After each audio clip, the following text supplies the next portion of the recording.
forman parte de la noticia. Aquí en Así Amaneció hablamos de política con un invitado de lujo para esta mañana, Javier Bonilla Bonil, columnista gráfico de Diario El Universo. Javier, buenos días, un gusto, un honor tenerte aquí en los estudios de Radio City.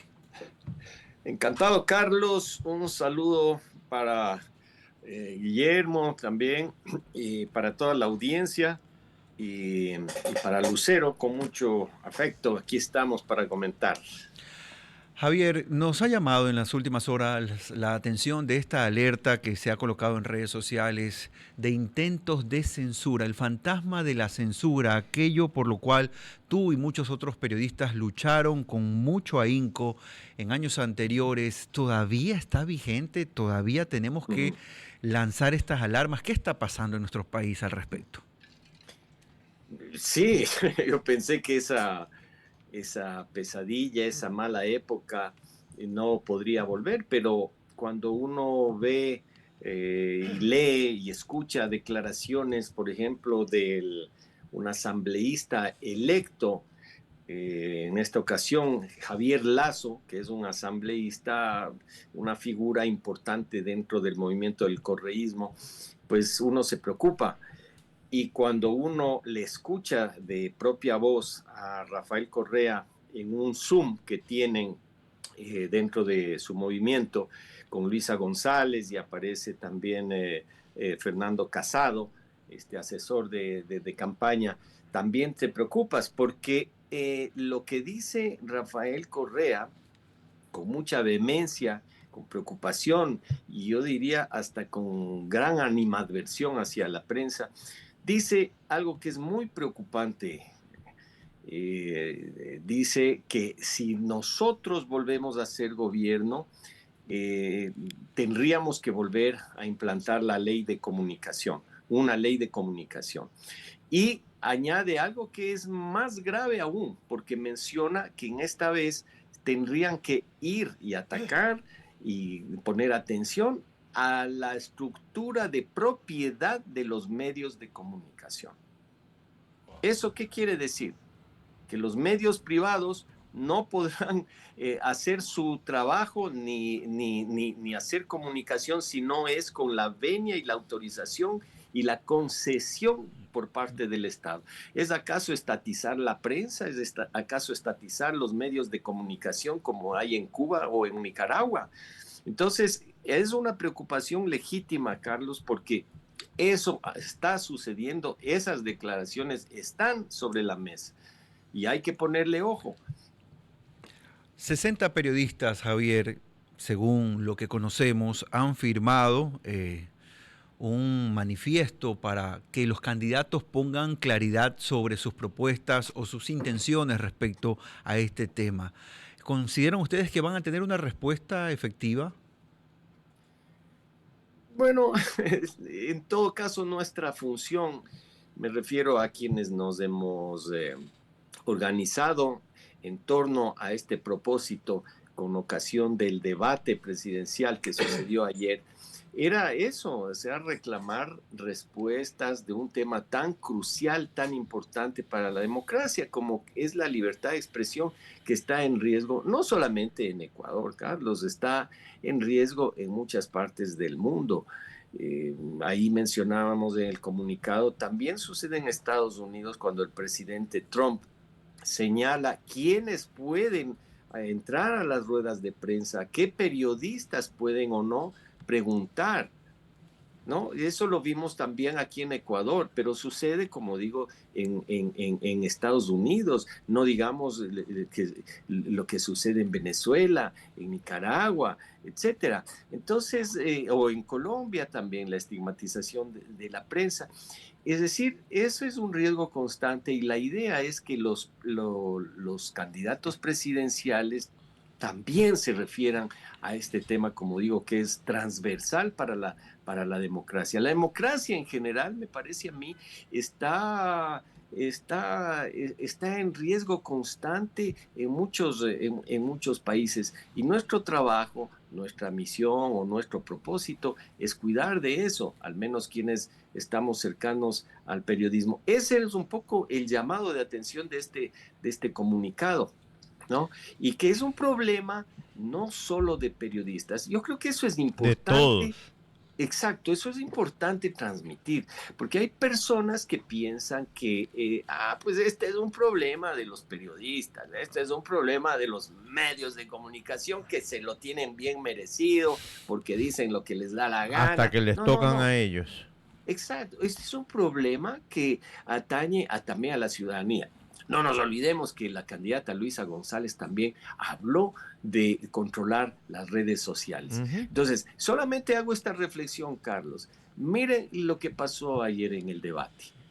El presidente candidato Noboa le hace referencia al apelativo con el que se le reconoce a Luisa González en el chat del grupo de su movimiento político como Rana René, y Luisa González estalla de ira, lo llama majadero, le increpa con una beligerancia impresionante. Yo pregunto, si fuera presidente y le dice que le está faltando al respeto, yo no quiero imaginarme qué me pasaría a mí si es que yo le dibujo como Rana René basado en una información o en un hecho real. ¿Y cuál es el hecho real? Que su coideario, Augusto Verduga, es quien le puso ese mote, ese apelativo, Rana René. No yo, no Daniel Noboa, no. Su coideario lo puso como en su avatar, en el avatar de Luis González, en el perfil de ella, como Rana René. Si yo hiciera una caricatura, no quiero imaginarme ella de presidente, qué reacción podría tener con un simple caricaturista. Javier, buenos días. Te saluda Guillermo Hidalgo. Son las 8:46 de la mañana. Estamos con Javier Bonilla, creo que el humorista gráfico más importante que tiene el Ecuador. Javier, pero en las faldas, allá adentro, en el correísmo, esto de que se le chispotea a los asambleístas o futuros asambleístas, parece que es cosa de que oyen a su líder, después no saben que están en una campaña electoral y se les sale, porque le pasó a la señora Paola Cabezas con el tema del dólar a la ecuatoriana, la dolarización a la ecuatoriana, y ahora Javier Bonilla les toca cerrar filas y ponerse a defender y a decir que ellos no están esto dentro del plan de gobierno, pero qué ese tufo de esto es lo que se dice dentro del partido. Claro, y bueno, yo no soy economista y no quiero que luego me digan, así como dijeron de Paola Cabezas, que no es mi fuerte, soy un especialista. Felizmente yo no tengo un líder que me llame la atención ni me jale la oreja, pero sí es una preocupación sin duda el tema de la dolarización y el riesgo en el que está. Yo como observador de la realidad nacional me preocupa que la situación fiscal del Ecuador en general es muy difícil, se va acumulando la deuda y me preocupa que cualquier gobierno, tanto de izquierda como de derecha, en un determinado momento, como no hay productividad, como no hay dólares, pues pueda derivar en alguna salida o en algún apoyo de una moneda paralela. ¿No? Esto simplemente lo digo como una preocupación de un ciudadano observador de lo que sucede en la economía y en la política, ¿no?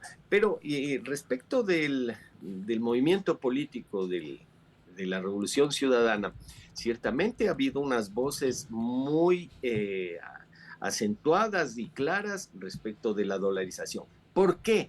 No solamente por lo que menciono de la dificultad fiscal, sino también por un tema ideológico, ¿no? O sea, el dólar para ellos representa la imposición, o sea, se lo han tenido que tragar a regañadientes porque no les queda otra, porque la dolarización es muy popular. Pero atrás de todo eso hay una visión geopolítica de permitir o no a futuro que el dólar siga rigiendo la economía mundial. Ahí vemos cómo los BRICS, por ejemplo, ¿no es cierto? Tratan de generar otro bloque económico importante en donde el dólar y el polo que representa o está dejando de representar, ya no lo sé, Estados Unidos, pues cobre fuerza, ¿no? La moneda virtual que está impulsando también Donald Trump, igual que Bukele. Entonces, el dólar como tal, a futuro no sabemos qué pueda suceder. Pero si a eso, en una economía pequeña, en un país pequeño como el nuestro, nos desanclamos de una moneda fuerte por el momento, como es el dólar, pues creo que va a ser una situación difícil para nuestro país, ¿no? Entonces, insisto, en el caso de la Revolución Ciudadana, aparte de la dificultad del manejo económico, es decir, escasean los dólares, aparte de eso, yo creo que hay un componente ideológico que por eso se recurre a este tema de la soberanía que con tanta firmeza defiende Rafael Correa y todos los de su movimiento. Es decir, esos dos componentes quizás hacen más pensable que la RC estaría más proclive digamos, a que no le haga mucha gracia a la dolarización, ¿no? Javier, queremos agradecer tu participación en esta hora. Gracias por estar con nosotros. Ha sido Javier Bonilla, humorista gráfico, columnista de Diario El Universo, hablando aquí sobre una alerta que un número aproximado de 60 periodistas ha colocado para que los candidatos a la presidencia de la República se puedan referir sobre sus temas clave en este momento es básicamente la libertad de expresión y las diferenciaciones que pueden existir con lo que ha ocurrido en torno a la libertad de opinión y de prensa en años anteriores. Insistimos, Javier Bonilla, humorista gráfico, columnista de Diario El Universo, ha estado con nosotros. 8 de la mañana y 51 minutos.